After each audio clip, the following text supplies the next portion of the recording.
Snapdragon ने यह सोच लिया मीडियाटेक की डोमिनेंट पोजीशन को हटाना है, क्योंकि आप लोगों को बताऊं सच में पता है मीडियाटेक के प्रोसेसर आज के समय में बजट और 30,000 रुपए के नीचे अगर आए तो सबसे ज्यादा पॉपुलर है। 30,000 रुपए के अंदर अगर आप आंख बंद करके कोई भी फोन उठा लो ना, आज सच बता रहा हूं मीडियाटेक का कोई ना कोई प्रोसेसर लगा होगा। लेकिन इसी मोनोपोली को चेंज करने के लिए क्वालकॉम स्नैपड्रैगन ने दो नए चिप्स को अनाउंस किया कि कैसे हम 30,000 रुपए के अंदर ऐसे दो प्रोसेसर्स को लाएं जिनसे हम लोग मार्केट को यहाँ पे शिफ्ट कर दे। और सबसे बड़ी बात है कि इन प्रोसेसर्स को इंडिया में लॉन्च किया गया। इंडिया में already phone brands Realme, Oppo, Xiaomi ने बोल दिया कि इसके ऊपर फोन्स भी लाने वाले हैं। और अब देखने वाली बात है कि कहानी यहाँ पर क्या होने वाली है। एक एक करके बात करते हैं, बिहाइंड द सीन क्या चल रहा है, टेक्निकल डिटेल्स क्या है, सब कुछ आपको बताने वाला हूं। और क्वालकॉम के जो नए प्रोसेसर है स्नैपड्रैगन 4 Gen 5, स्नैपड्रैगन 6 Gen 5, ये मीडियाटेक के किस प्रोसेसर से कंपीट करेंगे और क्या जीते हैं कि नहीं, ये मैं समझाता हूं। सबसे पहले बात करते हैं स्नैपड्रैगन 4 Generation 5 की। और आपको एक बात बता रहा हूं, अगर आप स्नैपड्रैगन 4 Generation को सोच रहे हो कि 10,000 में इसका फोन आएगा, क्योंकि पास्ट में हमने 10,000 में फोन देखे हैं। कुछ साल पहले 4S Gen 2 आया था, 10,000 रुपए के नीचे बोला गया था 5G आएगा। करंट में रैम सिचुएशन इतनी बुरी चल रही है, मैं आपको इतना बता सकता हूं कि 4 Gen 5 का अगर फोन आएगा तो उसकी कीमत 15 से 20,000 रुपए तक जाएगी। और यही सोच के बनाया गया कि कैसे 15 से 20,000 रुपए के सेगमेंट में आपको एक अच्छा एक्सपीरियंस डिलीवर करने की कोशिश की जाए। सबसे पहले आप लोगों को बताता हूं कि यहाँ पे इसके अंदर 4nm बेस्ड टेक्नोलॉजी पे बेस्ड है। यहाँ पे 8 कोर आर्किटेक्चर क्वालकॉम का क्रायो सीपीयू, यहाँ पर आपको 2 एक हाई परफॉर्मेंस कोर और 6 आपको एफिशिएंट कोर्स देखने को मिलते हैं। LPDDR4X रैम का सपोर्ट है और अच्छी बात है कि UFS 3.1 का भी सपोर्ट देखने को मिलता है। और अगर हम लोग बात करें ना, तो सबसे बड़ी चीज बताऊं क्या है, 15,000 20,000 रुपए के सेगमेंट में आज के समय में जो प्रोसेसर सबसे ज्यादा चल रहा है ना मार्केट में, वो है Dimensity 6400। लेकिन आज भी कुछ फोन्स ऐसे होते हैं जहां पे कई बार आपको लैग या फिर आपको स्टटरनेस देखने को मिलती है। क्योंकि बात बता रहा हूं, ज्यादातर फोन में UFS 2.2 स्टोरेज आती है और परफॉर्मेंस के अंदर कमी छोड़ दी जाती है। यानी कि ये एक ऐसा सेगमेंट है जहां पे 4 Generation 5 एक कमाल दिखा सकता है।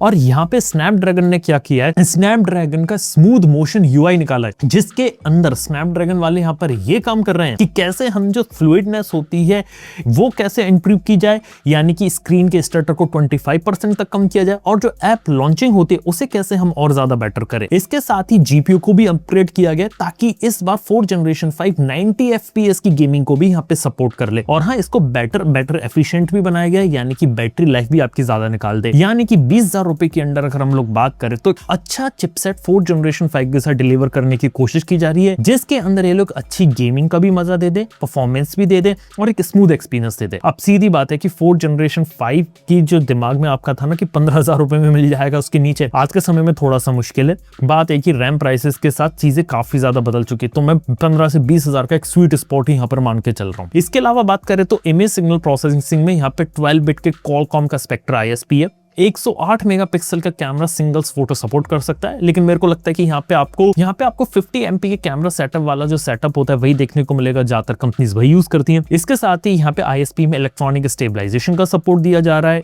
फेस डिटेक्शन और ऑटो एक्सपोजर का ऑप्टिमाइजेशन है, तो क्वालिटी वहां पर भी बेटर हो सकती है। और यहाँ पर बात की जाए तो फुल HD+ में 144 हर्ट्ज के रिफ्रेश रेट को सपोर्ट करेगा। और हाँ, ज्यादातर कंपनीज मेरे को लगता है कि फुल HD FHD+ के अंदर 120 हर्ट्ज को ही यहाँ पे अडेप्ट करने वाली है। इसके अलावा बात करें तो 5G मोडेम के साथ है, dual stand by dual active 5G को सपोर्ट करेगा, यानी कि दोनों सिम में एक साथ एक्टिव 5G रहेगा, वो एक अच्छी चीज है। यहाँ पर बस एक बात लगी कि सिर्फ ये Wi-Fi 5 को सपोर्ट करे, जबकि Wi-Fi 6 का सपोर्ट यहाँ पर आ सकता था और Bluetooth 5.1 का ही सपोर्ट है यहाँ। और अगर मैं इसे कंपेयर करूँ Dimensity 6400 के साथ, तो वो 6nm पे बेस्ड है। यहाँ पे Dimensity 6400 में आपको UFS 2.2 देखने को मिलती है और जो GPU है वो थोड़ा सा आपको बेटर देखने को मिलता है स्नैपड्रैगन साइड में। जो जगह मात खा रहा है 6400 वो है UFS 2.2 स्टोरेज में, और जहाँ पे वो ज्यादा आगे निकलता है जैसे Bluetooth 5.2 का सपोर्ट ले ले, डुअल VoNR का सपोर्ट ले ले, या फिर हाई स्पीड 5G का सपोर्ट ले ले, वहां पे आगे निकलता है। लेकिन अगर हम लोग रॉ परफॉर्मेंस की बात करें स्नैपड्रैगन 4 Generation 5 और Dimensity 6400 की, तो 4 Generation 5 का AnTuTu स्कोर ऑलमोस्ट 6.5 लाख तक आप एक्सपेक्ट कर सकते हैं और 5.5 से 6 लाख आता है 6400 का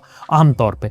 तो यानी कि बात करें तो थोड़ा सा आपको बेटर एप चिप और बेटर एफिशिएंट प्रोसेसर आपको यहाँ देखने को मिल रहा है। और अगर आप 4 Generation 5 को देखें तो 6400 को तो यहाँ पे आज के समय में बीट कर रहा है, तो वो एक बेटर चिप तो यहाँ पर निकल कर आया ओवरऑल अगर हम लोग बात करें। यानी कि अगर किसी को अगर गेमिंग वगैरह करने एक अच्छी परफॉर्मेंस चाहिए या फिर एक अच्छा फ्लूइड एक्सपीरियंस चाहिए तो वो चीजें, और हाँ 90 FPS का गेमिंग का भी सपोर्ट ये लोग दे रहे हैं, तो वो एक काफी अच्छी चीज है। इसके अलावा बैटरी वाली परफॉर्मेंस में भी अच्छा काम यहाँ पर इन्होंने किया। है, यानी कि 20,000 रुपए के नीचे 4 जनरेशन 5 एक ठीक ठाक चिप रहती है। हालांकि जो चिप यहाँ पे बेटर है ना, वो मेरे को 6 जनरेशन 5 है, और 6 जनरेशन 5 के बारे में बात बता देता हूँ। ये चिप आपको देखने को मिलेगी उन फोन में जिन कीमत 20,000 से लेके तकरीबन 30,000 तक भी जा सकती है। अब ऐसा मैं नहीं कह रहा हूँ, ऐसा ओवरऑल इंडस्ट्री का ट्रेंड है, क्योंकि इंडस्ट्री में अगर हम लोग बात करें, क्योंकि इस चिप का जो कंपटीशन है वो है डिमेंसिटी 7400 के फोन्स 20,000, 21,000, 22,000 के शुरू हुए थे। आज के समय में कई सारी कंपनीज के ऐसे फोन है जो 25, 26, 27 और एक फोन तो मैंने देखा वो 30,000 का भी है डिमेंसिटी 7400 के साथ। अब मार्केट में 7400 का फोन अगर 25 से 30 की रेंज में अगर बिक रहा है तो 6 जनरेशन 5 भी 25 से 30 की रेंज में जाएगा। और अगर आप लोग बोल रहे हो कि यार आपको वो प्रोसेसर अच्छा मिल रहा था या वो चिप अच्छी मिल रही थी, वो 25,000 में मिल गया, तो इसका सिंपल सा लॉजिकल आंसर ये कि पुराना स्टॉक था, पुराना माल था, वो पुराने प्राइसेस पे जो रैम आ रही थी उस पे बना था, तो वहां पे कंपनी ने डिस्काउंट वगैरह डाल के एक तरह से स्टॉक क्लियर कर दिया। अब जो नया स्टॉक और नई चिप्स, जो नया जमाना आने वाला है, मैं उसकी बात कर रहा हूँ। सिंपल सी बात है, आप मेरे को ब्लेम मत करो, इंडस्ट्री आज के समय में ऐसे ही चल रही है, आप खुद जाके प्राइसेस देख सकते हो। और 7400 इसका मेन कॉम्पिटिटर है, तो 6 जनरेशन 5 डायरेक्टली 7400 वाले जो फोन होंगे उनसे ही यहाँ पे डायरेक्टली कंपीट करेगा। इसके अंदर बात करें तो कुछ अच्छी बातें इन्होंने इंप्लीमेंट करी है। सबसे पहले तो 4nm बेस्ड TSMC के नोड के ऊपर बेस्ड है, जिससे ये काफी अच्छी तरीके से पावर एफिशिएंट भी होगा और आपको एक अच्छा और एडवांस चिप देखने को मिलेगा। अगली चीज, यहाँ पे 8 कोर का Qualcomm का क्रायो CPU है, 4 हाई परफॉर्मेंस कोर है और 4 एफिशिएंट कोर्स है। यहाँ पे Qualcomm का Adreno GPU है, और अच्छी बात है कि यहाँ पे आपको LPDDR5 रैम का सपोर्ट और UFS 3.1 का सपोर्ट देखने को मिलता है। इसके अलावा बात करें तो हाँ, यहाँ पे ओवरऑल गेमिंग ऑप्टिमाइजेशन और गेमिंग के अंदर यहाँ पे 120 FPS गेमिंग को भी सपोर्ट करेगा, जो स्नैपड्रैगन 6 सीरीज में बहुत अच्छी चीज है, क्योंकि आमतौर पे 30,000 रुपीज के अंदर लोग 120 FPS गेमिंग करना चाहते हैं। इसके अलावा बात की जाए तो स्नैपड्रैगन के जो और फीचर होते हैं, जैसे कि अडेप्टिव परफॉर्मेंस इंजन या सुपर रिजोल्यूशन, यानी कि एक अच्छा और कंसिस्टेंट फ्रेम रेट प्रोवाइड करना और एक अच्छा रिजोल्यूशन प्रोवाइड करना गेमिंग के अंदर, वो प्रोवाइड करेगा। पावर एफिशिएंसी तो ओवरऑल रहने वाली है इसके अंदर। स्नैपड्रैगन का जो स्मूथ मोशन यूआई है वो, यानी कि ओवरऑल फोन चलाने में स्मूथ रहेगा और हैवी लोड के अंदर आपका स्टटर नहीं करेगा, तो वो एक चीज का यहाँ पे ख्याल रखा है। इसके अलावा बात की जाए तो यहाँ पे कैमरा सपोर्ट के अंदर 12 बिट का ISP है, 200 मेगापिक्सल के कैमरा तक को सपोर्ट कर सकता है। नाइट मोड का सपोर्ट इन्होंने दे रखा है, और 100x का जो AI पावर्ड डिजिटल जूम होता है उसका सपोर्ट है। 4K HDR में 30 FPS की वीडियो रिकॉर्डिंग है, और 720p में 240 FPS की वीडियो रिकॉर्डिंग को सपोर्ट करता है, और FHD प्लस रिजोल्यूशन में 144 हर्ट्ज के रिफ्रेश रेट को सपोर्ट करेगा। यानी कि आपको ये कुछ चीजें यहाँ देखने को मिलेंगी।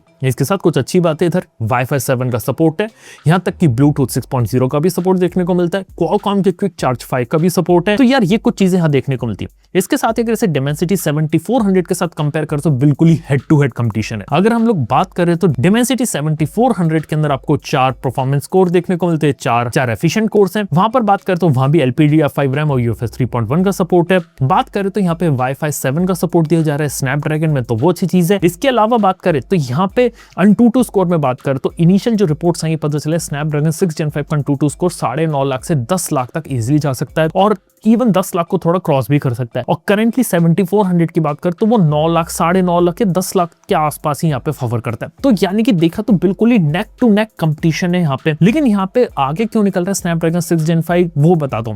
सबसे पहले तो स्नैपड्रैगन 6 Gen 5 में जो 120 FPS गेमिंग और जो कंसिस्टेंट गेमिंग का एक्सपीरियंस रहेगा वो, इसके अलावा आपको बेटर ISPs मिल सकते हैं इमेज प्रोसेसिंग वगैरह के अंदर, तो बेटर कैमरा आप यहाँ पे एक्सपेक्ट कर सकते हैं, और कनेक्टिविटी आपको थोड़ी सी बेटर यहाँ पे देखने को मिल सकती है। इसके अलावा बात की जाए तो ओवरऑल स्नैपीनेस वगैरह तो यहाँ देखने को मिलेगी, और ओवरऑल अगर हम लोग बोले तो स्नैपड्रैगन 6 Generation 5 एक ओवरऑल एक प्रीमियम एक्सपीरियंस यहाँ पे डिलीवर करेगा। और 7400 मेरे को लग रहा है कि मार्केट के अंदर जो ऑलरेडी एग्जिस्टिंग फोन जो कम प्राइस पे बिक रहे हैं वो शायद एक थोड़ा सा खतरा बन सकते हैं स्नैपड्रैगन 6 Gen 5 पावर्ड फोन्स के लिए, क्योंकि 6 Gen 5 7400 नेक टू नेक है। और अब जो मार्केट में कुछ फोन्स ऐसे भी जो 25,000 रुपए के नीचे है, तो 6 Gen 5 के साथ कैसे लड़ते हैं तो वो एक बात रहेगी। देखो ओवरऑल एक बात समझा देता हूँ कि यहाँ पे इंडस्ट्री ना काफी ज्यादा बदल चुकी है, और आज के समय में यह है कि एक अच्छा और एक कंसिस्टेंट एक्सपीरियंस अगर आप लोग चाहते हैं तो आपको 6 Generation 5 में आपको एक अच्छा एक्सपीरियंस देखने को मिल सकता है। और एक अच्छी बात है कि थोड़ी बहुत अगर लाइट गेमिंग करनी है और इवन 120 FPS गेमिंग भी अगर आप करना चाहते हैं तो आप बिल्कुल डेफिनेटली 6 Generation 5 वाले फोन जो आने वाले उनको आप वेट कर सकते हैं। और हाँ, डिमेंसिटी कि जो हाई टियर वाले फोन है जिसमें 8000 सीरीज आती है, जैसे कि 8400 या वो बात करें,